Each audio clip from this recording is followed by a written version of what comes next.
Hey everyone, it's Melissa Hurt of Integrative Studio, here with another video to help you become clear, productive, and influential. In this video, I'm going to share with you how to observe another person without judgment. This is at the foundation of nonviolent communication and is so important. If we want to communicate with another person and really work towards harmony and compassionate communication, we can't let our morals or judgments come into the equation, because then we end up creating a story about what they're doing or why they're doing it, and then we can attach to that story, and it creates a filter that's really a disillusion. So when we just observe what's happening, we can be more open to what is, be in the present moment. And then from that observation, we can then observe within ourselves how we feel because of the actions we see the other person doing. So I'm going to take you through a practice with this, with some pictures, with some practice statements, so that you can practice through a myriad of senses to sharpen your powers of observation without judgment. Now be sure to leave a comment as you watch this video on what's coming up for you. What are you seeing? What questions do you have for me? Leave them in the comments below as you watch, and I will communicate back with you. So let's jump in. Now, in nonviolent communication, we are working toward really communing with another person so that we can heighten and enrich our relationships. In nonviolent communication, we observe concrete actions. So there's no mistaking in what is actually happening. They're concrete, they're real. And then we notice these concrete actions that are in some way affecting our being. And we'll get to that in another video on what that means. But right now, we're just focusing on how to observe concrete actions. Now, we can develop our powers of observation through what we see, what we hear, and what we touch, what we feel, like just with our hands or our skin. So I invite you first to think about, what do you observe another person in your life doing that for some reason is making your life not so wonderful? Now there's a caveat to this question. Obviously, you are responsible for your own life. You are responsible for your life. You have your choices, you have your thoughts, and in many ways, our thoughts can create our experience. But it is true that sometimes other people can be less than pleasant, less than harmonious, and that can have an impact in how we show up in our daily life. And so think about that relationship as we work together today. Now we're going to start by observing 3 different images that I'm going to put on the screen. And I just want you to observe what you see, what is concrete. So image number 1, we have this image. This is a child. There's no mistaking that this is a child. This is a child who's got his chin tilted down towards his chest. This is a child whose brows are furrowed together. This is a child whose lips are pursed more forward. This is a child who is not smiling. This is a child who is not opening his mouth. These are the concrete actions that we see. What more do you see in this picture?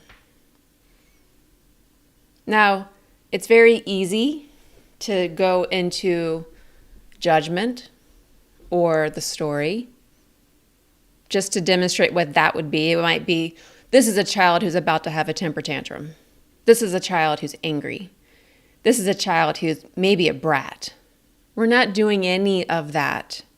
We don't know any of that, so don't even go there. And it's not adding any harmony or compassion to this situation.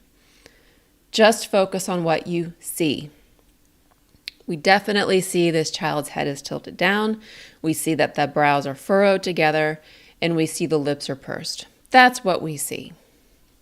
Okay, now let's move on to image number 2. Okay, here I see a person with a ponytail. This person has mouth open. This person has the mouth open wide. This person has the eyes shut a little bit.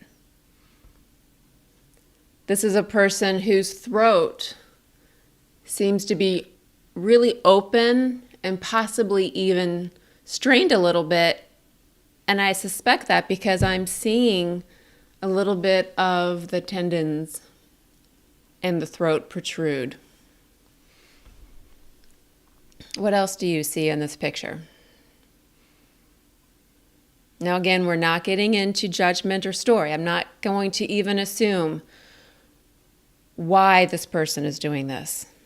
If this is a joyous event like a concert, or is this person screaming at another person in a fit of anger? None of that matters right now. We're just sharpening our power of observation through sight.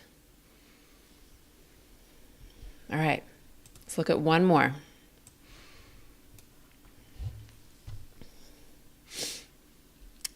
Here I see a person with long hair. And I see this person is pushing this long hair off the face to look out the corner of the eye. This person is smiling. This person has the head tilted down a little bit to look really out of the corner of the eye. So this person is not directly facing me, but is engaging in contact with me because the hair is pulled back and the eyes are focused on me. What more do you see? What do you observe?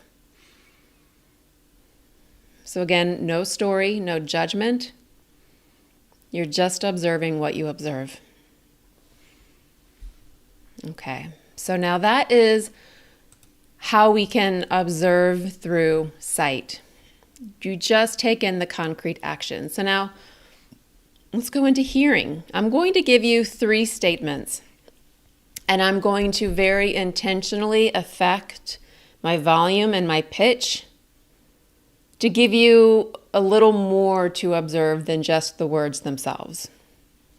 Because as we know, in communication, there's always a manner through which a person shares words. That's how we get meaning.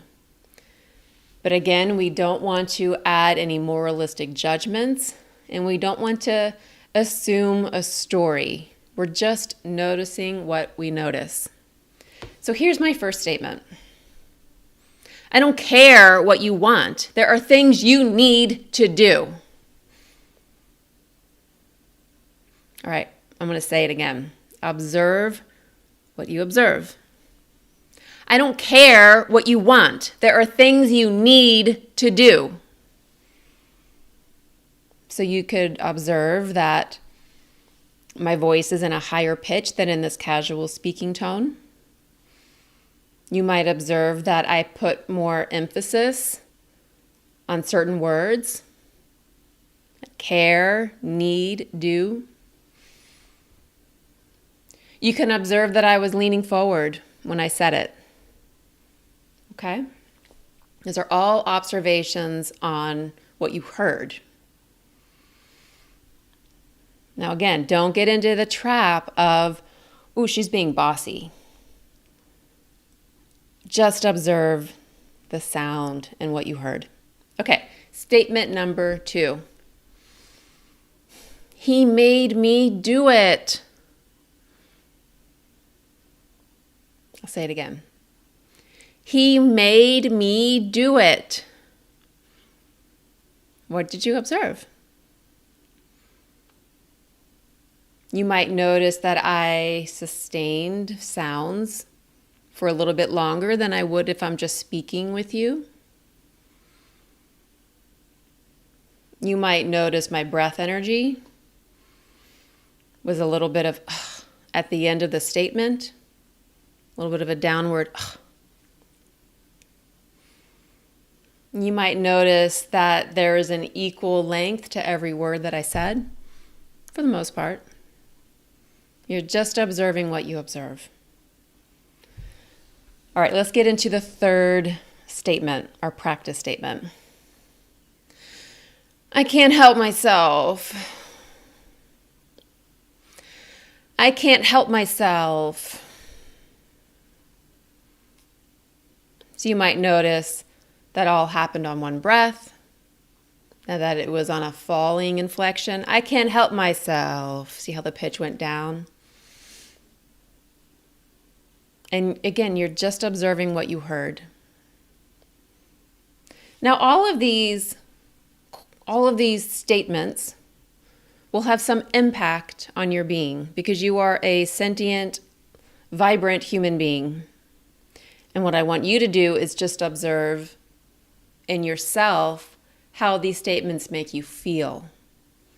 Because identifying what you feel becomes our second step. And so stay tuned for the next video. Be sure you subscribe to my channel to see when that video is released, to get to the heart of what you feel that is happening and how that might be challenging your needs. So we've sharpened our observation through sight. We've sharpened our observation through sound. And now let's do one more through touch. And this is actually very impactful because we tend to be very tactile animals, and we have a lot of descriptors that we use through our physical touch.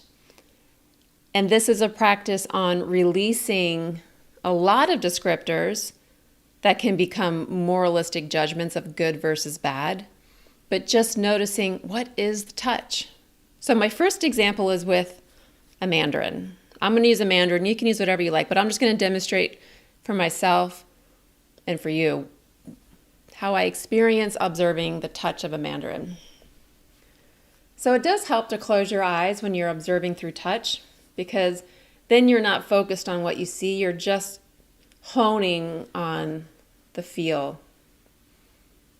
So I feel coolness because this was in my fridge, so that makes sense.